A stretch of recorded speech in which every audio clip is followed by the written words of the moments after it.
예, 반갑습니다. 저는 4.16 세월호 참사 진상규명 및 안전사회 건설을 위한 피해자 가족협의회에서 지난 2월 초까지 집행위원장을 했던 전 집행위원장 예은이 아빠 유경근입니다. 예, 반갑습니다. 네, 저희 2016년도에는 사실 또 예은이 어머님 박은희 선생님께서 또 김순덕 선생님과 같이 오셔서 또 저희와 만남을 또 해주셨는데, 이번에 또 예은이 아버님을 모시게 되어서 또 감사하게 생각을 합니다. 워낙 방송에서 사실 또 뭐 기사로도 자주 뵈서 사실 매년 이렇게 오셨던 것 같은 착각이 들 정도로 좀 친근하게 느껴지기도 하고, 목소리도 익숙한데 1시간 동안 또 여러 가지 이야기들을 좀 청해 듣도록 하겠습니다. 첫 번째 질문은 뭐 자주 들으시는 질문이실 것 같기는 한데요. 4월이 되면 마음도 몸도 좀 많이 힘드실 텐데, 이번에 또 5주기를 맞이하셔서 좀 어떤 심정이신지 궁금합니다. 참 이게 어쩔 수가 없는 것 같습니다. 이 4월이 되면 한 3월 한 중순 정도부터 되면 좀 저도 그렇고 가족들이 많이 아프네요. 어, 마치 저희 어머니가 저를 낳은 6월 달이 되면 자꾸 아프시다고 하는 것처럼,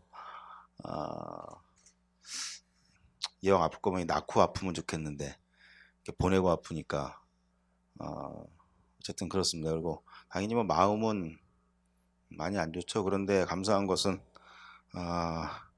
요 4월에 저희 가족들을 찾아주시는 분들이 너무 많아서 굉장히 바쁘죠. 바쁜 덕분에 이 4월을 좀 잘 보낼 수 있는 것 같습니다. 사실 이제 어제가 4월 16일이었으니까 많은 분들이 이제 5주기 지났다, 좀 괜찮아지겠지 생각하시는 분이 계실지 모르겠는데, 사실은 저희들은 5주기를 지나면서부터가 사실은 더 힘이 듭니다. 예은이는 4월 23일에 돌아왔고요. 137번째로 돌아온 거죠.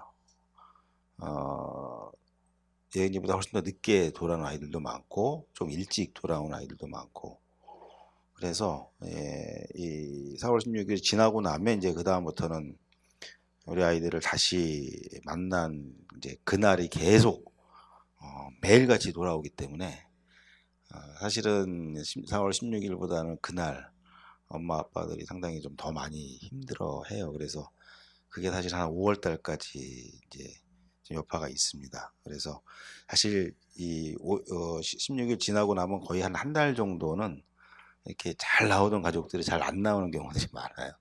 그리고 또 그거 지나면 또 다시 나오기도 하고, 그래서 가능하면 여러분들이 많이 불러내 주시면 좋을 것 같아요. 예, 그렇게 해서 불러내 주시면 또 저희들이 거절 못 하잖아요, 그죠? 불러주시면 얼마나 고마운데요. 그래서 그 기운으로 또 4월, 5월을 또 보내곤 합니다. 네, 저희가 추모 모임을 좀 하루 늦게 해서 조금 죄송한 마음이 있었는데, 죄송한 마음이 아니라 5월에 또 모임을 한 번 더 해야 되나 이런 생각이 들기도 하는데, 이런 어려운 시기에 또 여러 가지 인터뷰들을 하시는 것을 보면서 여전히 우리에게 과제가 남아 있기 때문에 편히 쉬실 수 없으시구나 하는 것들을 사실 좀 많이 느끼고 있습니다. 네, 그런 것들 관련해서 좀 이제 질문을 드리려고 합니다. 제가 지난주인가 이제 영화 생일을 보고 왔거든요. 네, 혹시 보신 분이 계실지 잘 모르겠어요. 어제는 또 JTBC 뉴스룸에 전도연 배우가 나와서 또 인터뷰를 하기도 했고, 이제 영화 생일을 보게 됐는데, 유가족들의 슬픔을 섬세하게 좀 잘 그려내고, 또 이 시기에 참 필요한 영화구나 그런 생각들이 들어서 이제 감사한 마음으로 잘 봤습니다. 근데 이제 영화 끝나고 나서 감독과의 대화가 있었거든요. 그래서 감독의 이제 이야기도 듣게 되고, 또 관객들의 이제 소감도 듣게 되는 시간이었는데, 이제 감사했던 것은 20대, 뭐 10대부터 한 70대 어르신들까지 다양한 분들이 오셔서 끝까지 자리 지켜주시고 소감도 말씀해주시고 이런 영화 만들어줘서 고맙다는 인사도 하셔서, 다양한 세대들이 여전히 이 세월호의 아픔에 공감하고 있고 관심을 가지고 있어서 참 감사하다 이런 생각을 했었는데, 그 중에 어떤 한 분이 또 이런 소감을 말씀을 하시더라고요. 진상규명에 대해서 말할 줄 알았는데, 그렇지 않아서 영화를 좀 편하게 볼 수 있었다. 예, 이런 말씀을 하셔서, 이것이, 이 영화가 참 필요한 영화이고 또 유가족의 아픔을 공감할 수 있는 참 섬세하게 잘 만들어진 영화이지만 우리가 또 너무 감상적으로만 접근을 했을 때 이 세월호 참사에 대해서 놓치고 있는 것들이 있을 수 있겠다. 오해와 혼란이 있을 수 있겠다. 이런 생각이 들면서 사실 그분의 소감을 듣고 이제 좀 깜짝 놀라게 됐었거든요. 그래서 지난주 이번 주 계속 이제 언론에서 나오는 이야기들 또 유경근 선생님께서 뭐 페북에 쓰시는 여러 가지 문제 제기들과 이런 것들을 쭉 보면서 저희가 감상적으로만 이렇게 슬픔으로만 접근할 것이 아니라 우리가 남아있는 자들이 계속 해나가야 되는 일들, 우리가 계속 붙들고 싸워야 되는 일들이 무엇인지 좀 확인을 하면 좋겠다는 생각이 들었습니다. 이 자리에 계시는 분들 중에서도 좀 영화 생일을 한번 보러 가야겠다 생각하시는 분들이 계실 것 같은데 저희가 그 영화를 볼 때 좀 어떤 관점으로 보는 게 좋을지 이야기해 주실 수 있을까요? 저는 그 세월호 참사 또는 세월호 참사 희생자나 유가족 피해자들을 주제 또는 소재로 삼은 어떤 작품들 중에 저는 우리 엄마들이 연기한 이웃에 살고 이웃에 죽고 이살이죽, 저는 이게 최고의 작품인 줄 알았어요. 보신 분 계신가요? 이웃에 살고 이웃에 죽고. 보셨죠? 재밌으셨죠? 예. 솔직히 연기는 조금 떨어져요, 그죠? 아니에요? 연기 정말 잘해요. 그 그거는 그 엄마가 자기 자식 보는 것 같은 느낌이 마음으로 보니까 잘하는 것처럼 보이죠. 근데 저는 그 이웃에 살고 이웃에 죽고 우리 엄마들이 연기한 그 연극이 최고의 작품인 줄 알았는데, 물론 어저께 KBS에서 또 방송하더라고요. 작년에 했던 건데 이번에 또 하더라고요. 그래서 어제 또 봤습니다. 저도 그냥 보면서 또 같이 웃다가 울다가 그랬는데, 그건 못지않게 이 생일이라는 영화는 정말 여러분들이 모두 봐주셨으면 좋겠다. 그런 바람을, 아주 간절한 바람을 갖습니다. 저는 두 번 봤고요. 그리고 내일 용산에 와서 또 봅니다. 용산 CGV에서 이제 어느 단체에서 제가 그 인터뷰하면서 얘기를 했더니 바로 그 자리에서 회원들이 그럼 우리 단체 가려면 하겠다 그래서 한 200명 정도 모여서 보는데, 이제 내일 또 같이 보고 또 끝나고 같이 대화도 합니다. 이 생일이란 영화는 보는 관점에 따라서 평가가 많이 갈릴 수가 있어요. 지금 말씀하신 대로 유가족들이 저렇게 숨어 산 사람들만 있는 건 아닌데 정말 열심히 나와서 싸우고 투쟁하고 진상규명을 위해서 정말 열정적으로 다니고 그런 가족들도 많은데, 그런 것과는 전혀 관계없이 혼자 숨어 사는 한 가정의 이야기만을 다루는 것이 조금 좀 부족하지 않나, 뭐 좀 성이 안 찬다, 뭐 이런 분들이 사실 있는데요. 저도 같은 생각입니다. 같은 생각이에요. 그럼에도 불구하고 이 생활이라는 영화는 어떤 의미가 있냐면, 제가 감독님 이종원 감독님한테 몇 번 부탁을 했어요. 이제 2탄 만드셔야죠. 2탄은 또 우리가 열심히 싸웠던 모습도 그려주셔야죠. 이렇게 뭐 농반 진반으로 얘기를 했습니다만, 저는 이 영화를 처음 보고 나서 제가 그동안 가졌던 우려가 거의 99.9%가 씻겨 나갔어요. 음, 그 감독님께 제가 드렸던 그 두 가지 이야기가 있는데요. 다 보고 나서 감독님 만나서 이제 앞으로 영화는 여자가 만들어야 되겠다. 남자 감독은 이런 거 못 만든다. 이 말씀을 가장 먼저 드렸어요. 두 번째는 고맙다고 그랬습니다. 왜 그러냐면 저희들의 모습을 미화하지도 않으시고 과장하지도 않아 주셔서 정말 감사합니다. 정말 있는 그대로. 제가 설경구 씨가 이렇게 잘생긴 배우는 아니죠? 제 기준에선 그런데 어쨌든 그래도 저보다는 조금 잘생긴 것 같은데, 그 모습을 보면서 저게 나다라는 느낌이 확 왔고, 전도연 배우를 보면서 저게 예은이 엄마구나, 또 우리 다른 엄마들 모습 그대로구나 하는 것을 있는 그대로 받아들이게 됐어요. 그래서 이거를 사실은 저희 유가족들이 보는 관점과 시민들이 보는 관점은 다를 수밖에 없습니다. 거기에 나오는 모든 에피소드는 감독이 자의적으로 지어내거나 각색을 한 에피소드는 단 하나도 없습니다. 아주 슬쩍슬쩍 지나가는 별로 의미 없는 장면까지도 실제로 저희 가족들이 직접 겪거나 보여주었던 모습을 있는 그대로 갖다가 옮겨 놓은 거고 사람만 바꾼 거예요.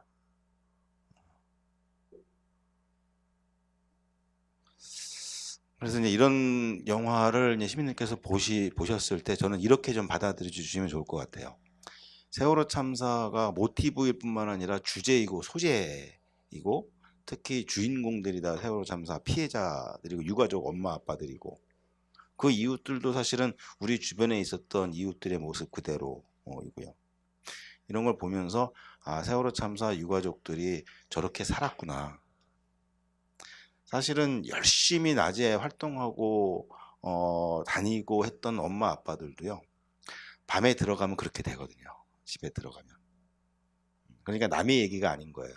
뭐 활동 열심히 하는 사람 얘기를 그려야지. 사실 이런 느낌보다는 낮에는 정말 열심히 돌아다니고 싸우다가도 밤에 12시, 1시 돼서 집에 들어가면 전도연 씨처럼 그렇게 다 되거든요. 이게 단지 세월호 참사 유가족의 이야기뿐만이 아니고 이 세상에 이해할 수 없는 이유로 자식들을 먼저 떠나보낸 모든 엄마 아빠들, 자식을 먼저 보낸 이유가 무엇이든 관계없이, 제가 이렇게 비유를 들면 잘 이해를 하시는데 천안함에서 아들을 잃었건 세월호에서 딸을 잃었건 관계없이 그 죽음의 종류와 관계없이 모든 자식을 잃은 엄마 아빠들은 평생 저렇게 살고 있다는 것을 가장 먼저 느껴주시면 좋을 것 같아요. 그래서 저는 이 영화를 통해서 세월호 참사 진상규명을 열심히 해야지 라는 느낌보다는, 그건 아마 강요하지 않아도 저들의 삶을 저렇게 살아가는 모습, 그 와중에서도 진상규명을 위해서 싸웠던 가족들을 떠올리면서 더 열심히 해야 되겠다. 이건 아마 자연스럽게 그런 마음이 일어날 거고요. 직접적으로는 저렇게 살아갈 수밖에 없는 유가족들의 말 그대로의 민낯, 어느 누구도 물어보기 어렵고 또 물어보더라도 저희가 대답하기 어려운 숨겨진 그 민낯을 이제 모두가 같이 보고 공감을 하는 가운데에 과연 우리 사회가 그동안 무엇을 잘못해왔나, 특히 재난참사, 사회적 참사의 피해자들한테 제가 볼 땐 가장 먼저 크게 잘못한 것은, 저도 옛날에 그랬습니다만, 죽음의 종류와 등급을 매겨버리는 것. 저 참사는 이런 거야, 뭐 저 사건은 이런 거야, 저 사람들은 나라 구하다가 죽었으니까 1등급이야, 쟤는 놀러 가다가 죽었으니까 5등급이야. 이런 식으로 죽음의 종류와 등급을 이 사회가 매겨버리고 그에 따라서 피해자들을 차별대우하는 것. 이것이 우리 사회가 그동안 보여온 모습이 아니었는가. 그것을 좀 같이, 저를 포함해서 같이 반성하는 차원에서 이 영화를 좀 대해 주시면 좋겠다는 생각이 듭니다. 어쨌든 결론은 보세요. 보시면 정말 잘 만들었다, 어떻게 이렇게 만들 수 있지? 라는 탄성이 나올 정도로 잘 만든 영화입니다. 네. 뭐 저희가 영화 홍보를 하려고 이 자리를 만든 것은 아니지만, 영화를 보신 분들은 이제 이 말씀이 이해가 가실 것 같고, 영화를 안 보신 분들은 이제 한번 가서 봐야 되겠다 이런 생각이 드실 것 같습니다. 말씀하신 것처럼 유가족들의 슬픔이 사실 당사자가 아니고서는 내가 아무리 그것을 공감하고 상상해 보려고 해도 정말 뭐 10분의 1이나 저희가 공감할 수 있을까요? 100분의 1 정도나 제가 공감을 할 수 있을까요? 그러나 저희가 영화라는 것이 주는 어떤 선물이 있다고 한다면 조금 더 그 공감대를 만들어가고 조금 더 그 아픔에 조금 더 다가갈 수 있게 해주는 힘이 있는 것 같습니다. 그래서 뭐 말씀하신 것처럼 이런 관점을 가지고서 이 영화들을 더 많이 봐주시고 또 더 많이 이렇게 이야기가 되게끔 하면 좋겠다. 네, 이런 생각이 좀 듭니다. 저는 이제 영화를 보면서 그 주변에 나오는 이웃들 모습이 또 되게 인상적이었어요. 영화를 이제 안 보신 분들이 있어서 길게 이야기는 하지 못하겠지만, 이제 옆집에 사는 어머니께서 이게 계속 이렇게 이제 전도연 배우를 챙겨주고 그 딸을 데려다가 밥을 먹여주고 밤새 이렇게 막 온 아파트가 시끄럽게 그 빌라가 시끄럽게 막 통곡하면서 울 때 어떤 이웃들은 시끄럽다고 싫어도 하지만 또 어떤 이웃들은 또 그 반복되는 그 통곡 소리를 들으면서 또 같이 아파하는 이런 이웃들의 모습들도 보여주더라고요. 그러면서 아, 나는 저 중에 어떤 이웃일까? 이제 그런 생각들도 좀 하게 되는데, 실제 선생님께서 경험하셨던, 기억에 남는 이웃이 있다면 말씀해 주실 수 있을까요? 제가 집에 잘 안 있어 갖고요. 주로 새벽에 들어가고 이러다 보니까 사실 이웃들과 잘 마주칠 기회가 정말로 별로 없습니다. 그렇지만 고마운 것은 따뜻하게 눈인사해 주는 분들은 많아요. 그러니까 아파트에 사니까 사실 그렇잖아요. 아파트가 이렇게 또 엘리베이터 식으로 이렇게 중앙 통로식으로 돼 있어 갖고 우리 앞집은 한 집밖에 없잖아요. 근데 그 집은 사실은 같이 마주보고 산 지가 91년부터 살았으니까 그러면 뭐 벌써 30년이 다 돼가네요. 굉장히 진짜 잘 아는 집안이죠. 또 그 집 딸이 사실은 예은이 과외도 시켜줬었고 이렇게 집에 와서 예은이가 저희들은 공부를 막 강제로 하라고 시킨 적은 없는데 예은이도 공부 욕심은 별로 없는데 그래도 어쨌든 자기가 꿈꾸는 것을 하려면 어느 대학이 어디를 가야 되겠다라는 생각을 하니까 그러려면 내가 수학이 좀 부족해 그래갖고 한때 그 수학을 좀 배우겠다고 그래서 막 나와서 공부 가르쳐 주기도 했고 이제 그런 관계니까요. 그러니까 이제 그분들도 많이 어려운 거죠. 뭐 여러분들도 비슷하게 느끼셨을지 모르겠지만 뭐라고 말을 걸어야 되지? 혹시 잘못 말을 걸면 안 되는데 뭐 이런 거가 조심스럽다 보니까 이렇게 드러내놓고 직접적으로 어떤 표현을 하기는 어려운데 그걸 지나치면서 반갑게 눈인사 해주고 많이 바쁘시네요. 뭐 잘 챙겨 먹고 다니세요. 뭐 이렇게 간단한 한마디 이런 걸 들으면 저도 이제 이렇게 느낌이라는 게 있으니까 저게 빈말인지 아니면 비꼬는 말인지 아니면 정말로 위에서 하는 말인지 구분이 가잖아요. 그럼 대부분 이렇게 좋게 잘 해주시는 분들이 아마 더 많은 것 같아요. 예, 더 많은 것 같은데 물론 이제 안 그런 분도 없지 않아 있긴 하지만 뭐 이렇게 리본 붙여놓으면 어느 사람 막 떨어져 있고 막 이런 경우도 있어요. 같은 단지 내에서 저희 아파트 단지에 꽤 여럿이 있거든요. 저희 가족들이 특히 이제 화랑유원지 생명안전공원 문제가 본격적으로 공론화가 되면서 좀 그런 반응들이 좀 강해지기도 하고 그랬는데 어쨌든 고마운 이웃 그리고 조금 서운한 이웃 분명히 공존하고 있는 것 같습니다. 네. 저희, 이웃이라고 해서 꼭 옆집에 살아야 이웃은 아닌 거니까 사실은 고마운 이웃이 우리 사회에 더 많이 있지 않을까. 네, 이렇게 생각을 해보고 사실 여기에 모이신 분들도 사실 이웃인 거잖아요. 네, 이웃으로 삼아주시고. 네, 오늘 저희 행사보다는 조금 일찍 먼저 이제 나가 보셔야 되는데 네, 계속 눈짓으로 이렇게 네, 인사를 나눠주시면 네, 감사하겠습니다. 제가 오늘 아침에 이제 청와대 청원 게시판을 확인을 해봤는데, 드디어 청와대 청원이 20만 명을 넘어섰습니다. 그래서 이제 어제 지나고, 이번 주 지나고 하면서 좀 지지부진했던 이제 청와대 청원이 20만이 넘어섰더라고요. 그래서 지금 현재 유가족들이 가장 이제 원하는 것은 정확한 진상규명과 또 책임자를 처벌하는 일들입니다. 그래서 현재 특별수사단 설치와 또 전면 재수사를 요구하는 이제 서명들과 또 청와대 청원을 진행을 하신 건데요. 청원 문구에 이렇게 표현이 되어 있습니다. 세월호 참사의 성격과 본질을 분명하게 이해하고 또 진실 규명의 의지가 확실한 특별수사단을 설치해달라. 이제 이렇게 요구를 하고 계시는데, 세월호 참사의 성격과 본질을 분명하게 이해한다는 것이 어떤 것일까? 그것을 오늘 이 시간 좀 이제 듣고 싶고요. 특별수사단 설치와 전면 재수사를 요구하는 이유를, 물론 이제 기사를 통해서도 많이 또 보셨겠지만, 직접 또 이렇게 들을 때 또 훨씬 더 잘 이해가 될 것 같습니다. 그래서 그 요구를 하시는 이유들을 한 번 더 자세하게 설명을 해주시면 좋겠습니다. 오죽인 어제 4월 16일 저녁 8시 35분경에 20만 명 돌파를 했습니다. 8시부터 계속 보고 있었거든요. 계속 보는데 왜 그런 욕심이 별로 이렇게 쓸데없는 욕심이긴 한데 딱 20만 찍혔을 때를 내가 딱 캡처하고 싶은 거예요, 막. 8시부터 그냥 계속 새로 고침 하는데, 이게 사실은 제가 그 뭐 10,000명일 때도 딱 만으로 맞췄고요. 10만 명일 때도 딱 10만으로 맞췄어요. 중간에 4만 명일 때도 한번 딱 맞췄네요. 그런데 어저께 당연히 쉽게 할 줄 알고서 이렇게 했는데, 이게 계속 새로 고침하는데 이거 할 때마다 30명씩 뜨는 거예요. 야, 이거는 아무리 해도 20만 딱 맞추긴 불가능하겠다. 그래서 가보니까 한 번 누를 때마다 한 30명에서 50명씩 올라가니까 19만 9,970명쯤 되면 한번 눌러야 되겠다. 음, 이게 별 계산을 다 하는 거예요.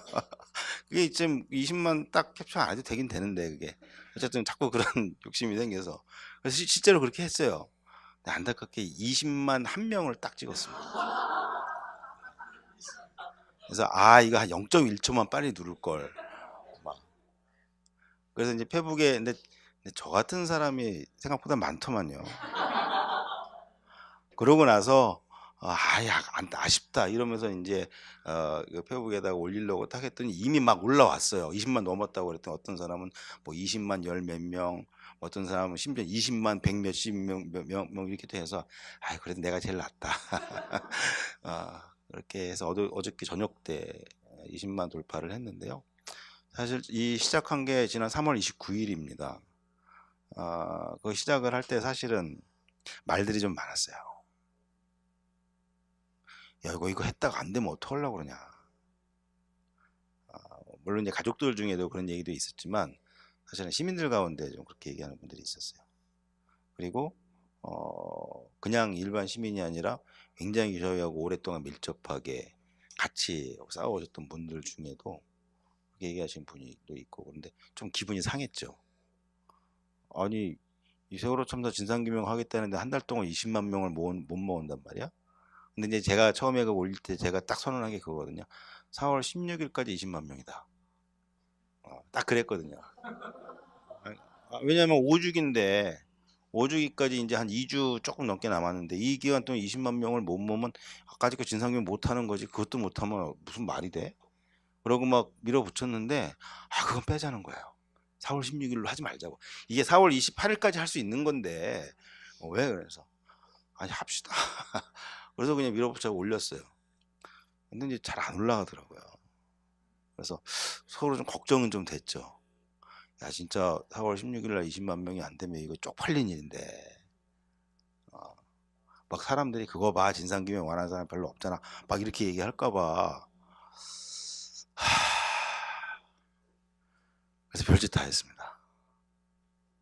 그런데 왜 잘 안 올라갔나를 며칠 만에 알았어요. 몰라서 안 한 거예요. 청원을 한다는 걸. 그리고 그때부터 사실은 회원 규모가 어마어마한 단체들에 막 연락을 했습니다. 홍보 좀 해달라고. 그런데 고맙게도 연락을 드린 그런 곳에서 뭐 이렇게 뭐 사회운동하고 뭐 이런 곳이 아닌데도 불구하고 한 데서는 다 좋습니다. 도와드리겠습니다. 이렇게 하고 그 두 번째로 한 게 그다음부터는 야, 이 언론에 나가서 얘기되겠다. 방송에 나가야 사람들이 듣겠다. 그래서 그다음부터는 이제 섭외 들어오는 뭐 인터뷰든 라디오 전화 인터뷰든 뭐 방송 출연이든 아니면 이렇게 뉴스 인터뷰든 할 때마다 무조건 그 얘기하고 이거 빼면 안 돼요. 빼면 안 돼. 절대 이거 나가야 돼요. 무조건.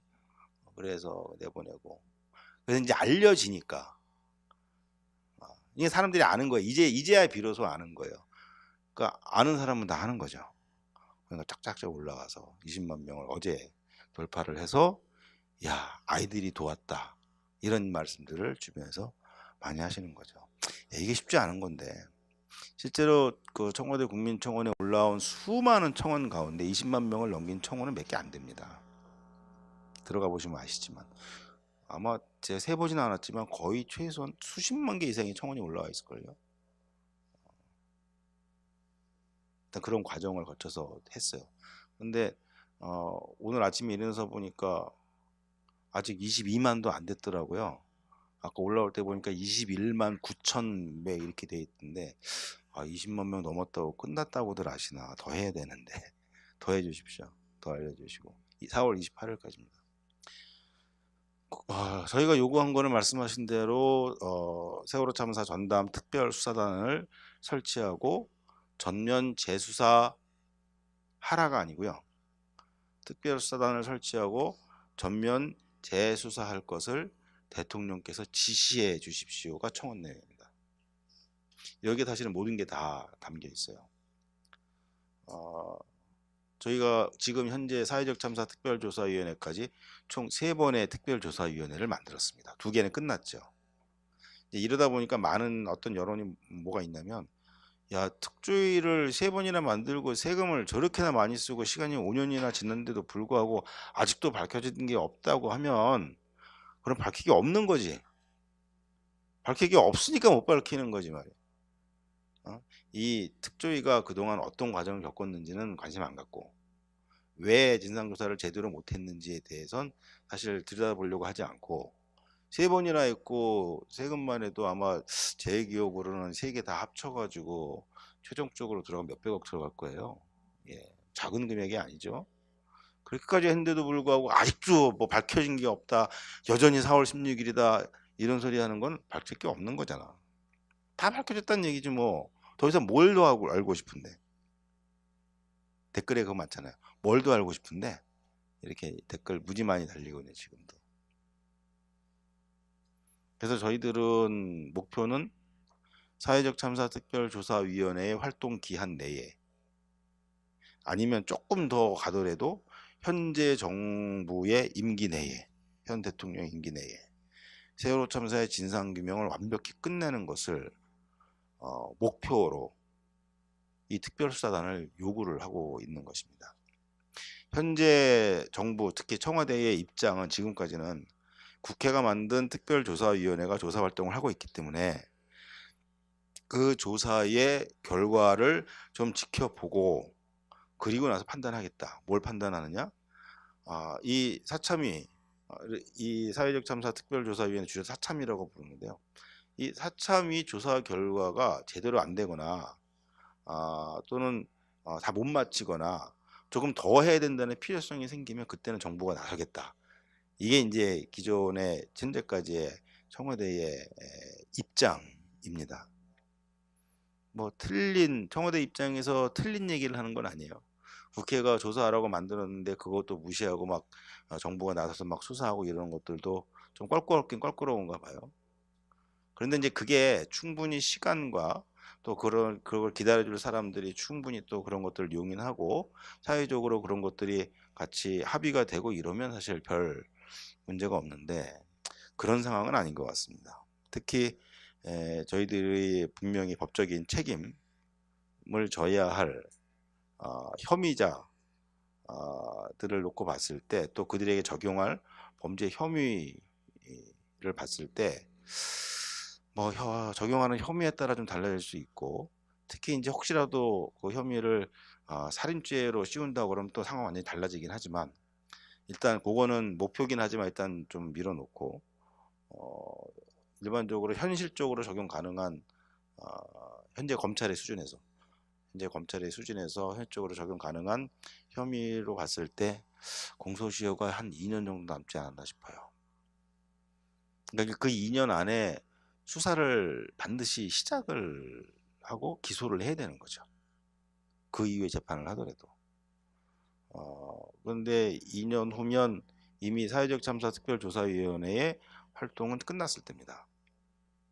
2018년 11월 말에 이제 시작을 했으니까 20년 2020년 말에 활동이 끝나요. 1년 연장을 하더라도. 이런 상황이면 사참위의 조사도 해야 되지만 동시에 검찰의 수사가 같이 가세를 해야 시간도 단축하고 더 효율적으로 그리고 더 정확하게 진상 규명을 해낼 수 있겠다는 판단을 한 거고요. 또 하나는 뭐냐면 사실은 제가 검찰이 수사하게 만들 수 있습니다. 예은이 오빠하고 저 혼자. 왜 놀래세요? 제가 그런 능력이 없어 보이십니까? 근데 저뿐만이 아니고 여러분도 할 수 있습니다. 왜? 고발하시면 되잖아요. 검찰에다 고발장 제출하면 검찰이 수사하지 않습니까? 아주 이상한 고발만 아니면 저는 당사자니까 전 고소하면 돼요. 고소장 제출하면 검찰은 수사합니다. 또 사회적 참사 특별조사위원회도 검찰에 수사를 요청하거나 의뢰하거나 또는 고발을 할 권한이 법에 명시가 돼 있어요. 그래서 조사를 하다가 이거는 그러니까 범죄이기 때문에 검찰이 더 추가 수사해서 기소를 해서 재판을 받게 만들어야 되겠다 하는 그 사건이나 그런 그 혐의자가 있으면 검찰에 보내면 돼요. 그럼 검찰은 수사합니다. 그런데 저희들은 특별수사단을 따로 요구하고 있어요. 그 이유는 첫 번째, 검찰을 믿을 수가 없어요.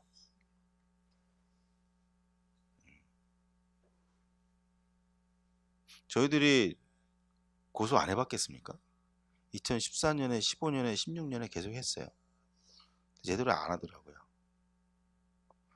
근데 문제는 제대로 안 하네? 그럼 또 넣지.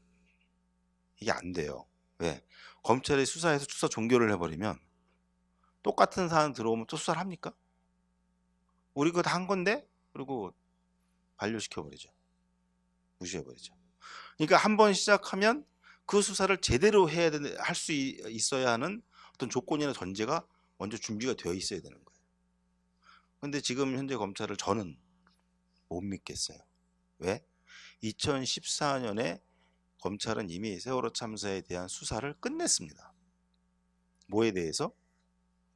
구조 문제와 세월호의 급변 침몰에 대한 저희들이 가장 세월호 참사 진상 규명의 핵심 과제로 뽑는 이 두 가지, 즉 세월호 참사에서 우리가 밝혀야 할 진실의 실체, 이 두 가지거든요. 구조 그리고 급변침과 침몰. 근데 이거는 2014년에 이미 검찰이 수사를 끝냈습니다. 침몰과 관련해서 침몰과 관련해서 이준석을 비롯한 선원들을 기소해 갖고 실형을 살고 있거나 이미 나온 사람도 있고요. 물론 선원들에 대해서는 그 침몰의 그 책임뿐만이 아니고 구조의 책임까지 같이 물었습니다. 그러니까 이준석이가 30년을 사는 거 아니겠습니까? 이미 기소하고 재판 다 끝났어요. 대법원 판결까지 다 났습니다. 그럼 정부 쪽은 어떻게 돼 있느냐? 몇 명 기소가 됐죠? 몇 명이요? 예, 한 명. 정부에서 기소된 것은 뭘로 했냐면 구조 문제와 관련해서 책임을 묻는데 그게 현장에 출동했던 P123정의 정장 김경일 한 사람만 검찰에 기소했어요. 그리고 이제 광주에서 계속 재판을 해서 몇 년형 받았죠? 3년형 받았습니다. 그리고 작년 2018년 1월 달에 만기 출소했습니다. 그러니까 검찰은 이미 수사하고 재판까지 끝난 거예요. 이 사건은. 세월호 참사는 다 끝난 사건입니다. 사실. 법적으로, 현재 법적으로 끝난 사건이에요. 수사 다 했고 기소 다 했고 재판까지 끝났고 형까지 다 살았어요. 근데 우리는 그걸 수사라고 얘기하는 거거든요. 어떻게? 재수사. 새로운 사건을 수사해달라고 요구하는 게 아니고요. 검찰이나 법원의 입장에서 볼 때 당신들이 한 수사와 재판은 잘못된 것이기 때문에 다시 해야 한다를 요구하는 거예요. 그런데 검찰이 재수사를 쉽게 받아들입니까? 관심 있는 분들은 아시죠? 한 번 수사한 거는 웬만하면 다시 수사 안 하죠. 자신들이 잘못했다는 것을 인정 안 하죠. 예. 그런데 아주 불가능한 것도 아니죠. 재수사의 사례가 여러 건이 있습니다. 이게 어떻게 가능했을까요? 그렇게 콧대 놓고 자존심 강한 검찰이 자신들이 다뤘던 사건을 원점에서 다시 재수사한 경우가 있는데 그건 어떤 경우에 가능했을까? 예, 당연히 국민들의 여론, 관심, 국민들의 명령. 사실 이게 당연히 있어야 돼요. 이거 없이는 사실은 되긴 힘들죠. 그걸 기반으로 누가 결정을 합니까? 대통령과 검찰총장이 결정하는 거잖아요. 최소한 검찰총장 이상의 권력을 갖고 결정을 할 수 있는 권한이 있는 사람이 결단을 하지 않으면 재수사는 불가능합니다. 특히 세월호 참사와 같은 이런 사건들 같은 경우에. 그래서 지금 특별수사단과 전면 재수사를 요구하는 이유는 첫 번째, 기존 검찰의 수사는 잘못됐다. 이미 드러났지만 일기 특조위가 뭐 한 거 없어 보이지만 사실은 들여다보면 여러 가지를 했거든요. 그 중에 가장 결정적인 게 뭐냐면 몇 가지가 있는데 그 중에 가장 결정적인 건 그 당시에 해수부나 해경 즉 정부가 검찰에 제출한 자료가 조작되었다는 거예요.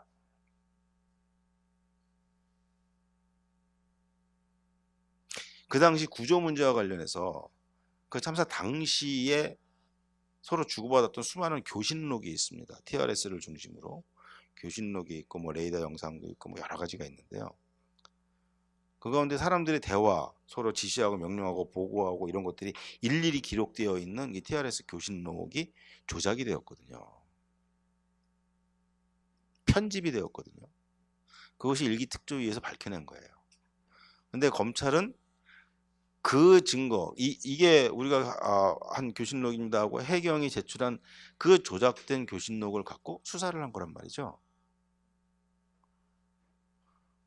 증거가 조작된 증거인데 그 수사 결과가 올바를 수 있습니까? 요새 이제 방송에 많이 나오는데 아마 오늘 밤에도 KBS 9시 뉴스에 나올지 모르겠어요. 세월호 CCTV, DVR 문제. 지난 15일 날 MBC와 KBS에서 했고 또 어제 SBS도 했고 또 어제는 그 KBS 그 김재동 씨가 하는 그 프로그램이 이름이 뭐였죠 그게? 아니요. 예. KBS 톡투이는 끝난 지 오래됐습니다. 한번 나 좀 나가게 해달라고 얘기했다가 끝났는데요. 그래갖고 예. 어쨌든 거기서도 어저께 다루던데 저희가 2014년 8월 달에 그 CCTV 영상에 대한 문제를 공식적으로 제기했었거든요. 2014년 8월에 이 영상을 복원을 해서 포렌식 복원을 해갖고 영상을 확보해서 저희들이 봤단 말이에요. 근데 영상이 이상해요. 그래서 CCTV 녹화 영상이 이상해서 이거 이상하다 누가 손댄 것 같다라고 얘기를 했었단 말이에요. 지금 방송에 많이 나오는 급변침 직전 3분간의 영상이 사라졌다는 얘기를 하잖아요. 저희들이 그때 2014년 8월 달에 문제 제기를 했던 거예요. 10월 달에 수사 결과 발표할 때 검찰이 이 문제도 발표했습니다. 영상에 누군가가 손을 댄 흔적은 없다. 그럼에도 불구하고 선내 상황이 급변침 이전에 끊어진 것은 아마 전원이 차단돼서 그랬을 수도 있다. 이렇게 발표를 했어요. 거짓말입니다. 전원 차단 안 됐습니다. 최소한 오전 9시 30분까지 CCTV가 작동하고 있었고 녹화가 되고 있었습니다. 근데 영상은 어디서 끊어지냐면 오전 8시 47분경에 모든 영상이 꺼집니다. 녹화된 게 없어요.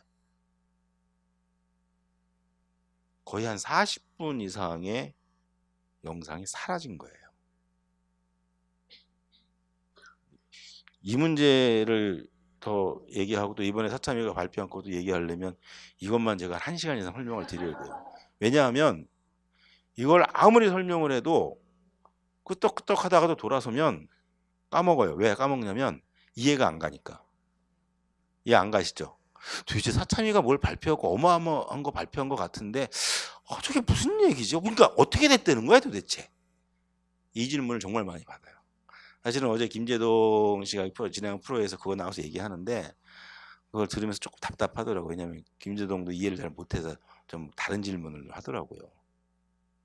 근데 이게 왜 그런지 아세요? 지금 여러분들 가운데도 혹시 그 보도나 또 스트레이트를 봤는데 잘 이해가 안 간다. 이게 도대체 그러니까 어떻게 됐다는 거야? 이렇게 생각이 든다고 그래서 내가 좀 지능이 떨어지나? 내가 이해력이 떨어지나? 이렇게 하실 필요 없습니다. 저도 사참위로부터 이 이야기를 처음 듣고 이해하는데 한 달 걸렸어요. 이유가 뭐냐면 단순해요. 우리 상상 밖의 일이기 때문에 그래요.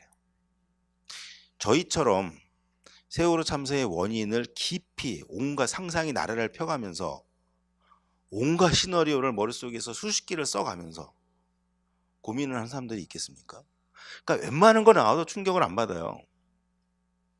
내가 한번 고민해봤던 거에 다 이렇게 나오거든요. 이 문제만큼은 저도 상상조차 못했던 일이에요. 그러니까 처음에 들으면 그랬을 수도 있겠다. 그러네 하나 돌았으면 그게 가능해? 왜? 그게 어떻게 가능해? 저 이 질문 한 달을 했다니까요. 그러니까 이해 못하시면 당연한 거니까 자책하지 마세요. 그래서 이거를 설명을 드리는 게 뭐가 내용이 길고 복잡하고 무슨 전문적인 설명이 필요해서 1시간 이상 설명해야 되는 게 아니라 여러분들이 상상 밖의 일을 받아들이는 시간이 필요하다는 얘기예요. 그래서 사실 시간이 많이 걸립니다. 그래서 오늘은 얘기를 못해요. 그럼 제가 광주를 못 갑니다. 이게 특수다는 얘기하다. 근데 이런 문제예요. 그러니까 분명히 뭔가가 문제가 있는 CCTV 영상을 증거로 갖고 와서 그걸 갖고 수사를 한 거예요. 그게 수사가 제대로 된 수사입니까? 그 수사는 잘못된 수사예요. 만일에 검찰이 그런 걸 알고 수사했다 그러면 의도적으로 조작하고 은폐한 거고요. 그걸 모르고 수사했다 그러면 멍청하게 수사했기 때문에 잘못한 걸 또 인정을 해야 되는 거죠. 그래서 결론적으로 드리고 싶은 말씀은 왜 이 시기에 우리가 고발해도 되고 유가족들이 고소해도 되고 특히 사참위가 그런 권한이 법에 명시되어 있으니까 사참위가 고발하면 수사를 할 수 있고 또 실제로 지금 검찰이 수사하고 있어요. 뭘 하고 있냐면 참사 이후에 사찰, 기무사 사찰건, 그다음에 조사 방해건 해서 실제 재판이 열리고 있고 저희들이 매주 그 재판을 방청을 하고 있어요. 그런데 그걸 보면서 사람들이 뭐 수사하고 있는데 뭘 검찰이 이렇게도 얘기하는데 분명히 하자고요. 우리가 원하는 수사는 즉 우리가 원하는 수사 과제는 세월호 참사 이후에 기무사가 나를 사찰했다. 제가 기무사가 작성한 보고 문건을 봤거든요. 거기 죄가 엄청나게 나와요. 며칠에 한 번씩 계속 제가 나와요. 한마디로 저 새끼는 빨리 빼버려야 돼. 근데 저뿐만이 아니고 여러 가족들을 그렇게 보도 나왔잖아요. 인터넷 쇼핑 내역을 털어고 심지어 뭐 있는지 아세요? 좋아하는 프로야구단이 어딘가 그걸 언제부터 팬이었나까지 파악이 돼 있어요. 저 말고 다른 사람 같은 경우에. 근데 반가운 건 그렇게 파악된 그 사람이 좋아하던 팬이 LG 트윈스인데 저도 LG 트윈스 팬이거든요. 그러니까 저 사람이 LG 트윈스 팬이었어? 이렇게 좀 반가워진 면도 있고. 근데 저희들이 원하는 수사는 그거 당연히 해야 돼요. 그죠? 정보기관이 그것도 기무사가 왜 민간인을 탈탈탈 털어가냐고요. 그건 있어서는 안 된 일이고 그거 자체로 범죄잖아요. 여러분들 혹시라도 시간이 되시면 재판할 때만 와보세요. 구경 삼아서라도 재밌습니다. 하루 종일해요. 용산에서 합니다. 기무사 사찰건 해서 저 일주일에 한 번씩 국방부 오거든요. 거기 보통군사법원. 지난주부터 재판 시작했어요. 가까우니까 한번 구경 삼아 와보세요. 자리 모자릅니다. 군인들이 꽉 차서. 일찍 가야 돼요. 재밌어요. 그 사람들이 뭐라고 그러는지 아세요? 검사가 왜 이딴 짓 했냐고 그러면 그 사람들이 하는 얘기는 네, 유가족분들을 지원하기 위해서 도와드리기 위해서 그랬습니다. 를 아주 떳떳하게 이야기를 합니다. 잘못한 게 없다는 거. 그거는 유가족들을 돕기 위해서 우리가 한 거지. 저분들을 잘 알아야 도와드리잖아요. 그런 식으로 재판이 진행이 되고 있어요. 어쨌든 그거 당연히 수사하고 강력하게 처벌하는 거 맞지만 저희들이 지금 특수단을 만들어서 재수사를 요구하는 건 그 문제가 아니라 세월호 참사 당일날 있었던 일을 수사하라는 거예요. 그게 밝혀지지 않으면 그 이후에 내가 얼마나 억울한 일을 당했고 나는 관계 없거든요. 지금 나 억울하자고 진상규명하자는 거 아닙니다. 예은이 아빠, 예은이 엄마, 누구 아빠, 누구 엄마, 유가족들 억울한 거 풀자고 진상규명하자는 거 아니고 내 새끼들 억울한 거 풀자고 진상규명하는 거고요. 내 새끼가 왜 죽었는지 그 이유를 알자고 진상규명하는 거잖아요. 이것만 되면 이렇게 얘기하면 진짜인 줄 아는데 강조하기 위해서 표현하면 그것만 풀어낼 수 있으면 난 나 억울한 거 수사 안 해도 돼요. 진심은 아닙니다. 강조하기 위해서 표현하면. 근데 그거는 모두가 모조리 다 재수사 대상이라는 거죠. 새롭게 수사할 것이 아니라. 새롭게 수사할 것 같으면 제가 고소하면 되죠. 그래서 재수사를 해야 되는데 그러면 기존에 자기가 수사한 게 잘못됐다는 걸 인정을 해야 되잖아요. 그걸 인정을 하려면 그걸 인정하고 제대로 수사를 하려면 아 세월호 참사가 이런 참사구나. 이런 성격 이걸 밝혀야 되는 거고 이게 중요한 거구나. 무엇을 밝혀야 되는지를 명확하게 아는 검사와 수사관들을 팀을 만들어야 되고 그러려면 결국 대통령의 결단과 지시가 필수적이다. 그러지 않으면 또 어영부영 대충 하다가 다 했어 검찰이 일방적으로 선언하고 끝내버리면 그때는 우린 또 제재 수사를 요구해야 되는 거죠. 그러지 말자는 겁니다. 아까 처음에 말씀드렸죠. 사회적 참사 특별조사위원회의 활동 기한 내에 조금 더 걸리더라도 현재 정부 대통령의 임기 내에 진상규명 끝내자. 나는 10년이 걸리건 100년이 걸리건 1000년이 걸리건 진상규명 포기하지 않고 이 예은이 아빠는 그걸 위해서 싸울 거고 만일 내가 살아생전에 제가 이제 50이 간 넘었는데요. 지금 상태를 봐서 한 2, 30년은 살 것 같습니다. 근데 만약에 2, 30년 내에 못 끝날 것 같으면 저는 무슨 수단과 방법을 어떠한 수단과 방법을 가리지 않고 불로장생하는 약을 구해서 그거 먹고 100살도 살고 1000살도 살 거예요. 왜냐하면 나 죽기 전에 진상규명 해야 되니까. 근데 그거는 저와 우리 유가족들의 의지인 거죠. 포기하지 않겠다는 강한 의지. 절대로 물러서지 않고 포기하지 않고 끝까지 진상규명하겠다는 강력한 의지를 표현하는 것이죠. 이런 얘기 했다고 그래서 야 진상규명 한 100년 걸려도 된대 라고 이해하시는 분은 없겠죠. 진짜 없으세요? 아니 그렇게 이해하는 분이 있어서 하는 얘기예요. 그 얘기했더니 어느 분이 페북으로 보냈더라고요. 진상규명 그렇게 오래 가면 안 됩니다 그러더라고요. 그러니까 이거 뭐라고 그래야 되지? 그분도 이제 답답하니까 하신 말씀일 텐데 잘하는 분이 그러면 얘기하는데 정말 모르는 분이 갑자기 메신저 보내갖고 유가족들이 그렇게 오랫동안 진상규명할 생각을 하고 계시면 안 됩니다. 그래. 네 열심히 하겠습니다 이러고 말하는데 그건 저희의 의지인 거고 실제로 세월호 참사 진상규명 그렇게 당연히 오래 가면 안 되죠. 빨리 끝내야죠. 그래야 우리가 그토록 염원하는 우리 아이들이 희생자들이 남겨준 명령과 숙제 세월호 참사 같은 일이 반복되지 않는 그러한 사회를 만들기 위해서 다음 단계로 넘어갈 거 아닙니까? 그래서 저희들이 지금 특별수사단을 요구하고 있고 특별수사단이 해야 할 일은 전면 재수사다. 그걸 위해선 이 정권의 결단이 필수적으로 전제되어야 한다. 그래서 저희들이 청와대 청원을 한 거고요. 그래서 이 요구는 검찰에 대한 요구가 아니라 대통령에 대한 요구라는 거. 여기 좀 많은 분들이 공감을 해주셔서 어제까지 20만 명 훌쩍 넘었는데 조금 더 모이면 청와대가 조금 더 긴장하지 않겠어요? 그러니까 앞으로도 계속 이 청원과 서명 함께 좀 참여해 주시면 좋겠습니다. 네, 말씀을 들어보니 저희가 20만 넘었다고 좋아하고 끝낼 일이 아니라 진짜 4월 말까지 뭐 50만이 됐든 100만이 됐든 국민들의 의지를 또 더 모아서 보여줘야 되겠다는 이런 생각이 또 들기도 합니다. 대통령이 얼마나 의지를 가지고 있을까요? 네. 제가 대통령이 아니어서. 근데 이 말씀을 네. 드리고 싶어요.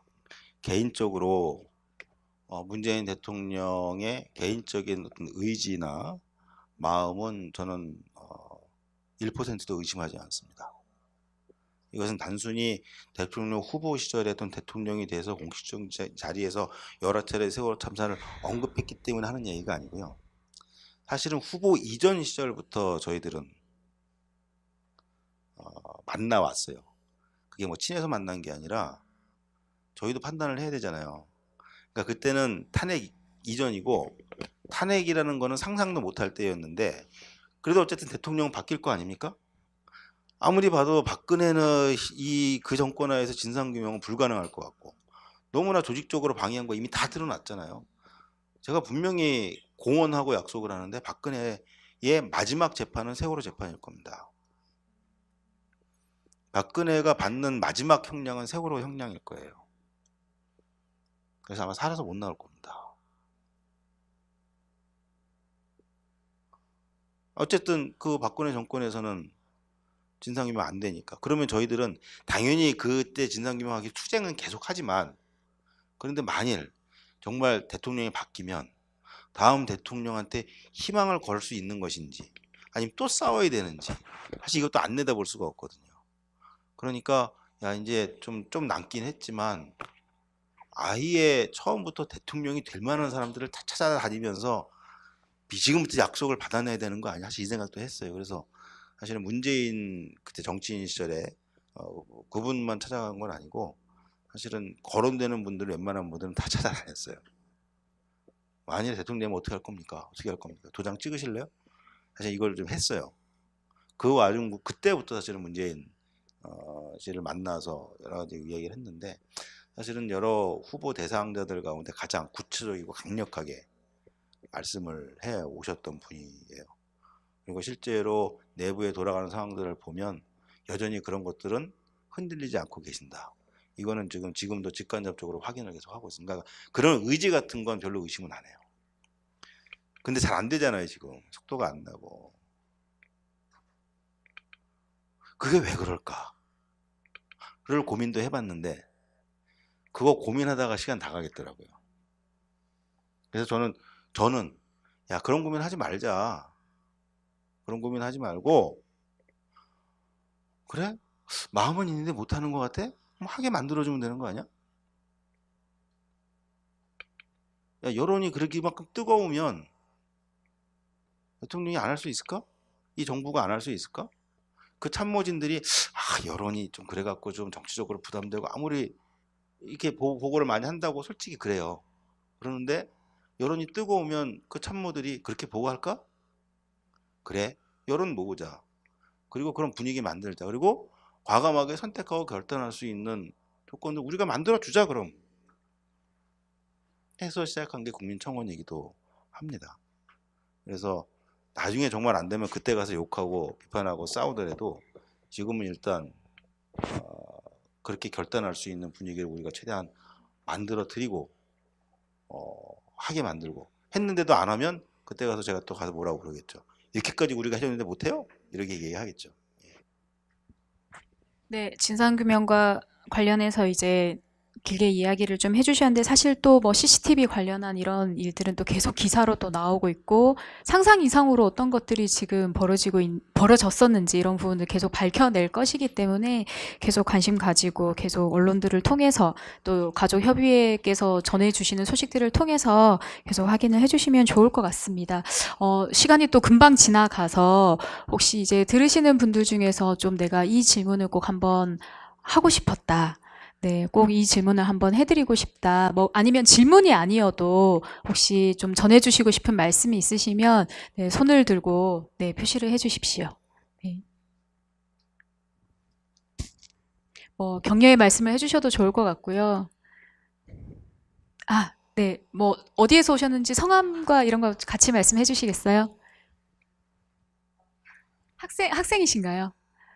아, 네. 제가 어리게 봤습니다. 네, 딱 봐도 학생 아닌데요, 뭐.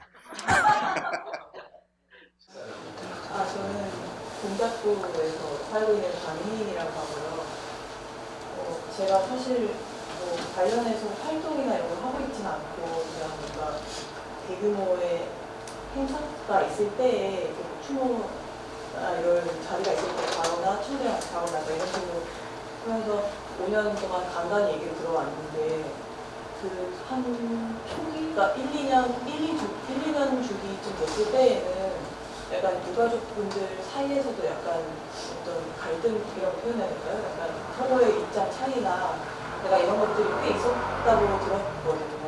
그래서 이제 계속해서 열심히 하기도 사실 쉽지 않고 너무 몸과 마음이 힘들고 그러다 보니까 약간 그 안에서 어떤 좀 다 같이 뜻을 모두 합치는 게 쉽지 않았다는 말씀을 들은 적이 있었는데 혹시 지금 이제 5주기쯤 있을 때 이 지금 상황에서는 그 안에서 어떠신지 약간 같이 행동을 하고 같이 뜻을 맞추고 만들어 나가는 게 좀 괜찮으신지 좀 궁금해요. 이거 뭐 길게 얘기할 수 있는 건 아닌 것 같아요. 근데 짧게도 충분히 얘기가 가능합니다. 희생자가 304명입니다. 그러니까 300가정이 넘어요. 혁균회 같은 경우엔 이제 아빠, 엄마, 혁규까지 한 가정 네 식구 가운데 세 분이 희생이 됐으니까 이제 그 희생자 수대로 가정이 되는 건 아니잖아요. 그래서 300가정이 넘어서 어쨌든 희생자 가정이 그 가운데 이제 저희 그 가족협의회 세월호 참사 가족협의회에 속한 희생자 가정이 약 한 200가정이 조금 안 됩니다. 근데 200가정 잡더라도 부모로 따지면 400명이고 그럼 형제 자매까지 따지면 훨씬 더 많겠죠. 여기에 이제 생존자들도 있고요. 그다음에 생존 학생들과 생존 학생들의 가족들도 있습니다. 그러니까 저희는 이제 수백 명 이상이 모여 있는 거죠. 가족 수까지 다 따지면 뭐 1000명이 넘어가고요. 가정 수로만 따져도 막 200 몇십 가정이 되는 거죠. 어떻게 이견이 없겠습니까? 둘이 모여도 싸우는데요. 그죠? 그리고 저희들은 보통 일반적인 단체와 성격이 좀 달라요. 보통 단체들 여기 사교 없는 세상은 제가 뭐 내부 상황을 잘 모르니까 그래도 일반적인 단체 성격을 보면 이렇게 대표가 있고 임원들이 있고 회원들이 있고 이런 보통 그런 구조잖아요. 저희도 구조는 똑같아요. 운영위원장 있고 뭐 운영위원들 있고 반대표도 있고 그다음에 회원 가족들도 쭉 있어요. 그림을 그리면 똑같은데 내용으로 들어가면 모두가 다 당사자고 모두가 유가족인 거예요. 모두가 다 자기 자식을 잃은 사람이에요. 그죠? 그러니까 운영위원장은 똑같은 유가족이라도 운영위원장이니까 내가 뭐 뭔가 더 큰 권리가 있고 권한이 있다? 그럴 수가 없거든요. 그죠? 다만 효과적으로 우리의 의사를 결집시키고 전달하고 진상규명을 위해서 싸우기 위해서 조직을 만든 것이지 그런 자리에 따라서 누구의 권한이 더 세고 권리가 더 있고 이걸 나누는 건 아니잖아요. 특히 유가족인데 유가족 돼보시면 알아요. 뭔 말인지. 내 새끼 일이거든요. 내 새끼 일인데 어떻게 양보를 하겠어요. 그러니까 당연히 이견이 있을 수밖에 없죠. 그건 아주 당연한 거. 근데 사실 초기엔 굉장히 심각했는데 어느 정도 심각했냐면 의자 집어던지고 싸웠습니다. 진도에서 처음 아이들 수습해가지고 올라와서 장례 마치고 바로 직후에 모이자마자 5월 달에 의자 집어던지고서 멱살 잡고 싸웠어요. 당연하죠. 이거 어디 가서 풀어야 되는데 막 소리치고 싶은데 근데 그때도 분위기가 밖에 나가서 그러면 안 된다는 걸 알고 있으니까 그러니까 문 걸어 잠그고 우리끼리 싸우는 거예요. 근데 그러고 그 다음날 또 같이 화해하고 또 같이 회의해요. 그래 같은 유가족끼리인데 뭐 이러고 또 넘어갑니다. 결론적으로 지금도 이견이 당연히 있죠. 근데 고마운 건 회의를 하고 논의를 해서 결정이 되면 다 따릅니다. 이것만큼은 자부할 수 있어요. 왜냐하면 그 결정을 한 가장 결정적인 이유가 항상 똑같거든요. 이거 우리 아이들을 위한 거야. 거기에만 동의가 되면 조금 방법은 내가 생각하고 조금 다르더라도 그래 어쨌든 우리 아이들을 위한 거지 라고 그러면 같이 협력하는 거죠. 당연히 모든 유가족이 똑같이 활동하지는 않습니다. 여러 이유에 의해서 개인적인 이유도 있고 상황도 있고 조건에 의해서. 그러나 그렇게 못하는 분들은 그런 분대로 마음을 보태면서 지지하고 또 앞장서는 분들이 그래 내가 이렇게 앞장섬으로써 우리 모든 아이들과 유가족들이 함께 억울함을 푸는 거지 하는 거고, 좀 뒤로 물러서 계신 분들은 그래 저 사람들이 열심히 하니까 그 덕분에 내 새끼도 억울함을 푸는 거지, 이런 것들을 서로 주고받으면서 좀 버텨오고 있죠. 그래서 저희들은 어떤 이견이나 차이점보다는 그런 것이 있음에도 불구하고 5년 동안 저희들이 잘 100점은 아니지만 그런 낙제점은 아니지 않나. 그리고 앞으로도 상당히 오랫동안 이렇게 갈 수 있을 거라는 확신을 갖고 있습니다. 그 이제 진상 규명을 위한 그 자료라고 할까요, 정보라고 할까요, 이런 것들이 지금 좀 어느 정도 있을 거라고 보시는지, 아니면 그게 막히거나 이제 폐기되거나 이렇게 되면 좀 어려운 거잖아요. 그런 정보들이 어떤 식으로 지금 있을 거라고 보시는지. 그걸 그 자료의 어떤 목록을 지금 다 말씀드리긴 좀 어렵고요.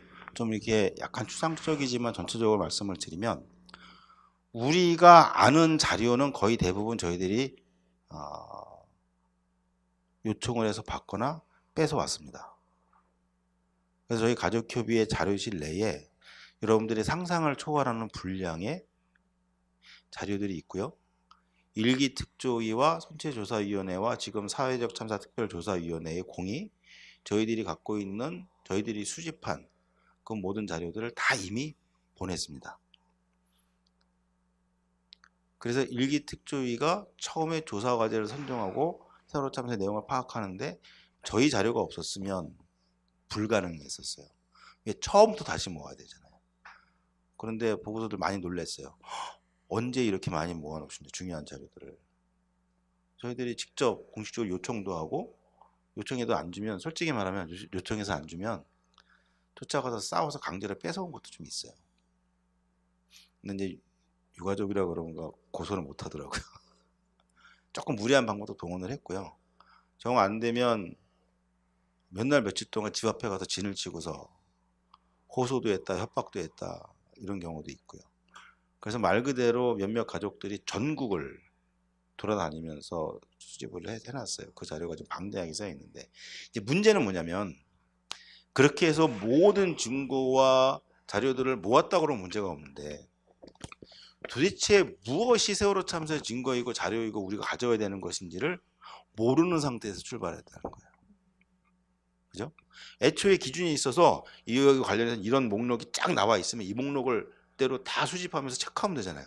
이게 아예 없는 거예요. 그 상태에서 듣다 보니 야 그런 게 있대, 그거 갖고 와야 되겠다. 그럼 가고, 그런 것도 있어? 그런 거 요청해봐야 돼. 공문 보내고 뭐 공개 요청하고 막 이렇게 한 거죠. 그렇기 때문에 누가 무엇을 없애버렸는지를 모르는 거예요. 그러지 않겠습니까? 그게 조금 답답한 측면인 거죠. 여기서 검찰 수사의 필요성이 또 나옵니다.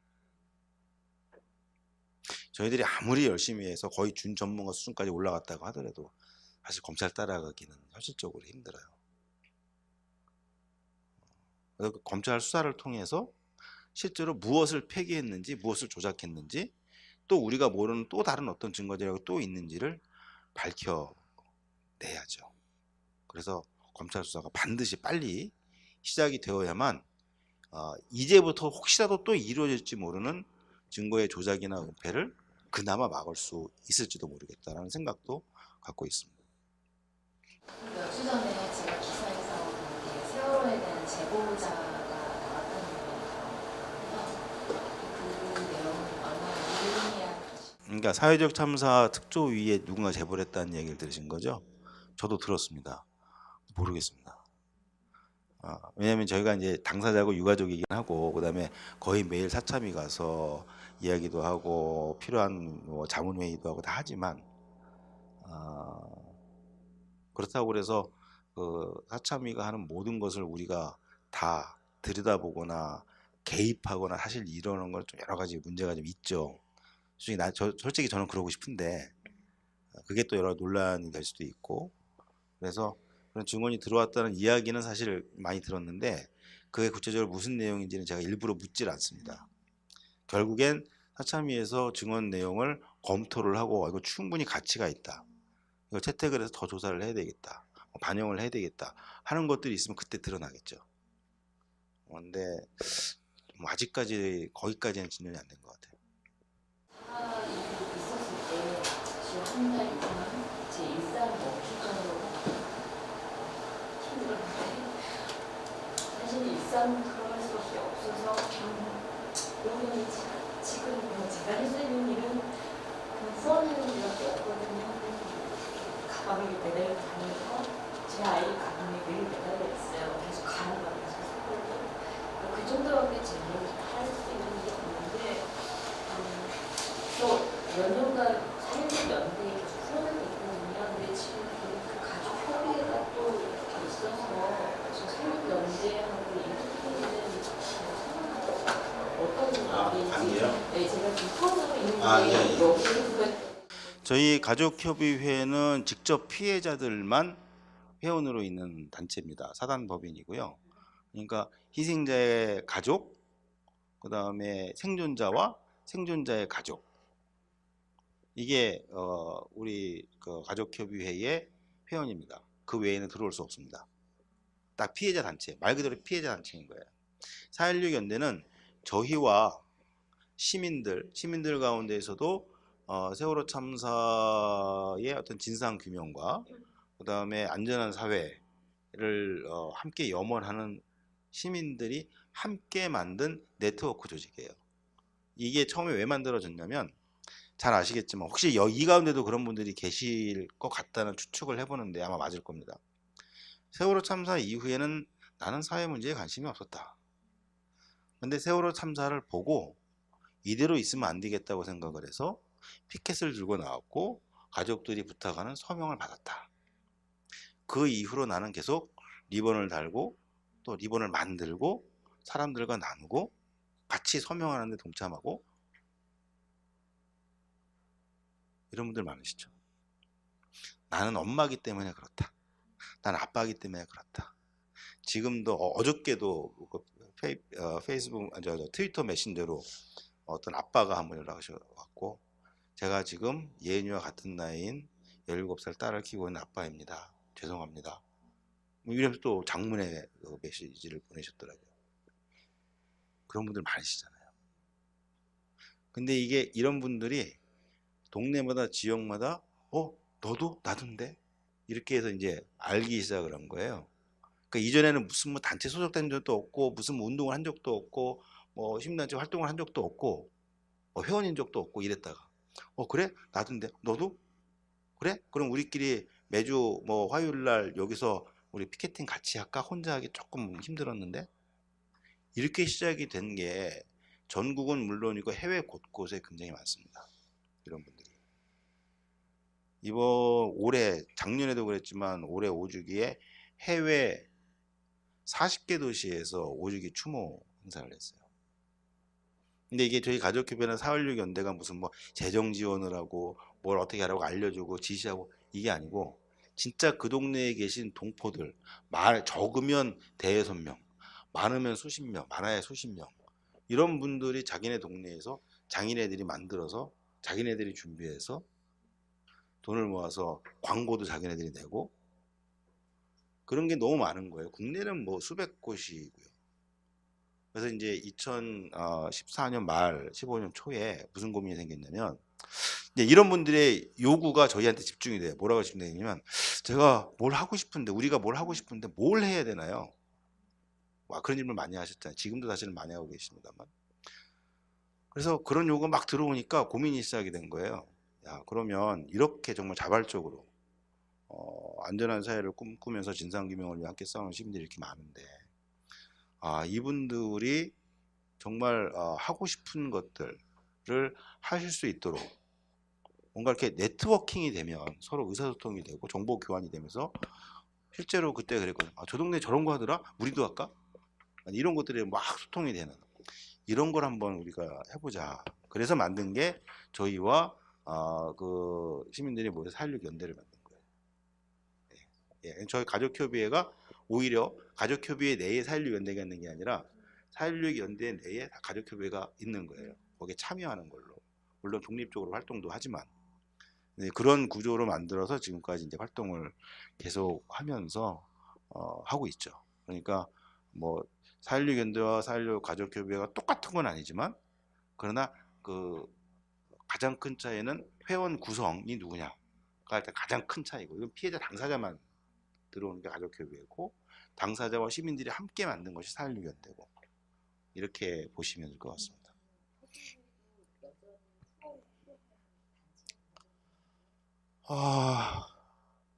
예, 뭐 저희가 아직까지는 공개적으로 막 우리 후회해 주십시오 얘기는 안 해요. 사실은 이제 아름아름 그렇게 먼저 뜻을 표해 주시는 분들이 계시면 감사하게 저희가 받고, 특히 저희들이 후원을 받을 때 꼭 여쭤보는 게 뭐냐면, 무슨 이유로 후원을 하십니까? 항상 여쭤봐요. 그래서 혹시 특별히 목적하시는, 사용되기를 목적하시는 곳이 있으시면 분명히 말씀을 해 주십시오. 그러면 그 용도로만 쓰겠습니다 라는 걸 사전에 항상 여쭤봐요. 그러면 이제 대부분의 분들이 오늘 진상규명을 위해 쓰여주면 좋겠다. 그러면 네, 그럼 진상규명 활동비로 쓰겠습니다 라고 저희가 딱 받아서 이제 하고요. 또 그 가운데는 저희들이, 왜냐하면 가족협의회 내에 활동들이, 소모임들이 많아요. 잘 아시는 대로 아까 제가 얘기했던 연극, 노란 리본 극단도 있고요, 합창도 하고요, 엄마 공방, 아빠들도 목 공방을 하고요. 여러 가지 그 소모임들이 쭉 있잖아요. 근데 어떤 분들은 저 엄마 공방 활동하시는 거 보니까 엄마들의 어떤 그 뭐 치유와 이런 거에 도움이 많이 되는 것 같은데, 그 활동을 위해서 뭐 재료비 같은 걸 좀 지원을 해드려야겠다.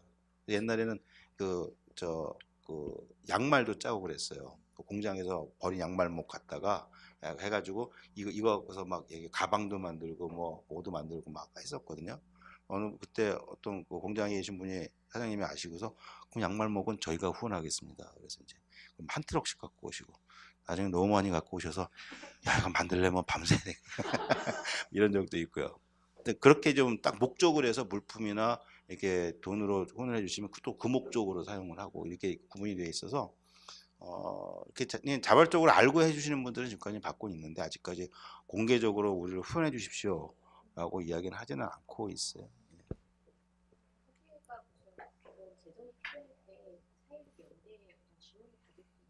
일단 공동사업을 할 경우에 공동으로 같이 사업을 이제 하잖아요. 그러면 그럴 때 이제 4.16 연대에 또 회원 회비 이렇게 좀 상당히 규모가 되니까 이제 그런 것들을 같이 공동으로 사용하거나, 또 4.16 연대에 내가 이렇게 하기도 하고요. 저희들은 소속된 가정들이 매달 회비를 내요.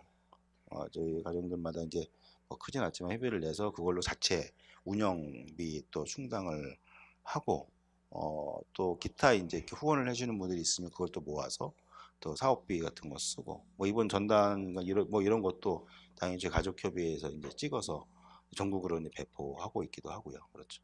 네, 네, 마지막 저희 질문을 좀 드리고 마무리를 해야 할 것 같습니다. 오늘 저희 이제 사교육 걱정 없는 세상 회원들과 함께하는 모임이었는데, 오늘 이 자리에는 영유아 자녀를 키우시는 부모님들도 계시고, 또 중고등학생 자녀를 키우시는 부모님, 사실 다 대부분 다 부모님들이신데, 우리가 한국 사회에서 부모로 살아간다고 할 때 부모로서 좀 어떤 책임감을 가지고 살아가야 할지, 또 참사를 우리가 다 함께 겪은 것인데 우리가 좀 어떤 어른으로 살아가야 할지, 이런 부분에 마지막으로 좀 한 말씀 해주시면 저희가 또 어떤 부모가 되어야 할지 저희의 중심을 좀 잘 세우는 데 도움이 될 것 같습니다. 저 5년 동안 처음 받아보는 질문입니다. 굉장히 당혹스러운데요. 대부분의 질문이 중복돼서 이미 머릿속에 다 있는데 이건 답이 없는데요. 답을 드리기는 어려울 것 같아요. 저는 실패한 부모입니다.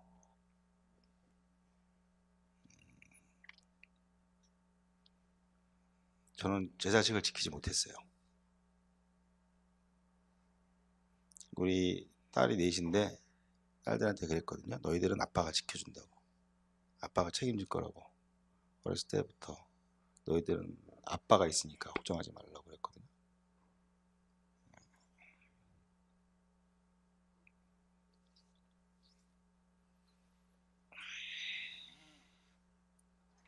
저는 타임머신이 있으면 언제로 돌아가고 싶냐면요. 2014년 4월 16일 오전 10시로 돌아가고 싶어요. 배가 이미 기운 다음에. 그 전으로 돌아갈 욕심도 없어요. 2014년 4월 16일 오전 10시 예은이한테 문자 왔을 때 거기 있지 말고 빨리 나와야 돼 라는 얘기를 하고 싶어요.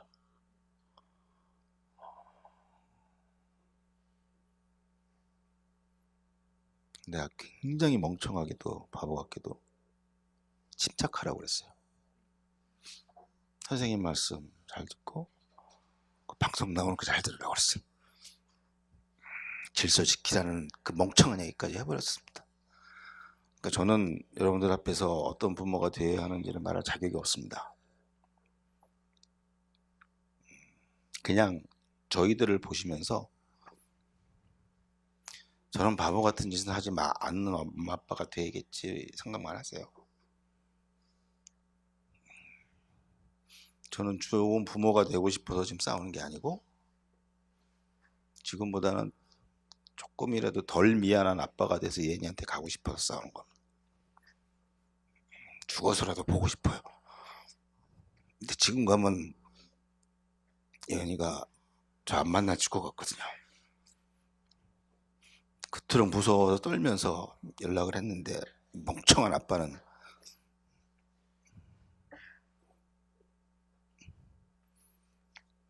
그게 제일 후회스러워요. 그래서 저는 실패한 아빠입니다. 저희와 같은 부모는 절대로 되지 않으셨으면 좋겠습니다.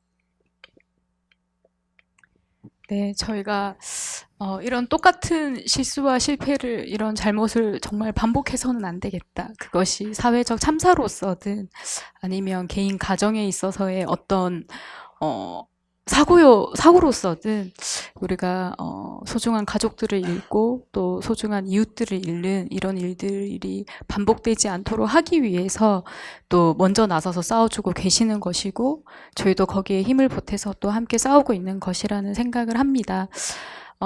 이제 이렇게 보내드려야 하는 것이 참 많이 아쉽고 네, 언제 또 모시고 또 뵐 수 있을까 하는 그런 생각도 드는데 저희가 오늘 해주신 말씀들을 계속 기억을 하면서 또 전면 재수사를 요청하는 일들 계속 관심 가지고 아까 이제 시작하기 전에 많이 바쁘시죠 말씀드렸더니 4월에만 이렇게 자꾸 부른다 이제 말씀을 하시는데 저도 사실 굉장히 죄송하더라고요. 이게 1년 중에 4월 한 달만 기억할 일이 아니라 1년 내내 이 일들을 기억하고 제대로 수사가 이루어지고 정말 유가족들이 아이들을 볼 때 이렇게 미안함 없이 볼 수 있는 날이 올 때까지 우리가 계속 기억하고 있어야 되겠다. 그리고 진짜 4월이 아니라 언제든 또 모시고 한번 또 뵀으면 좋겠다 이런 생각이 듭니다.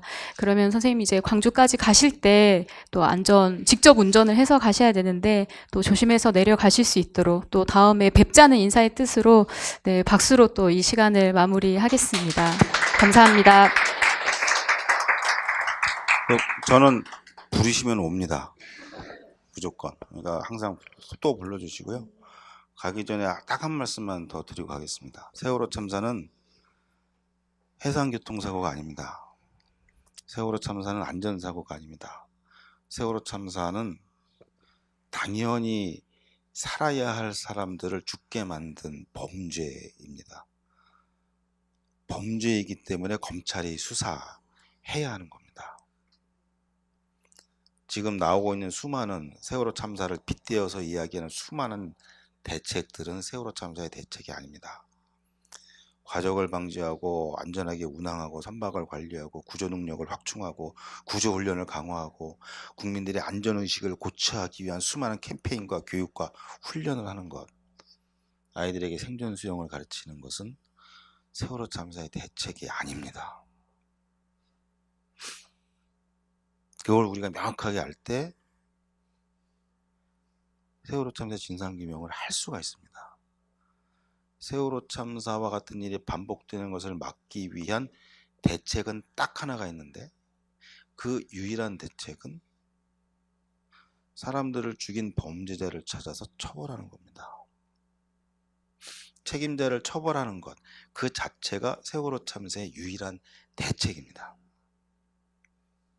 이것 하나만 우리가 보고 가면 굉장히 빨리 세월호 참사의 진실이 밝혀질 수 있으리라고 확신합니다. 다음에 또 뵐게요. 고맙습니다. 네, 감사합니다.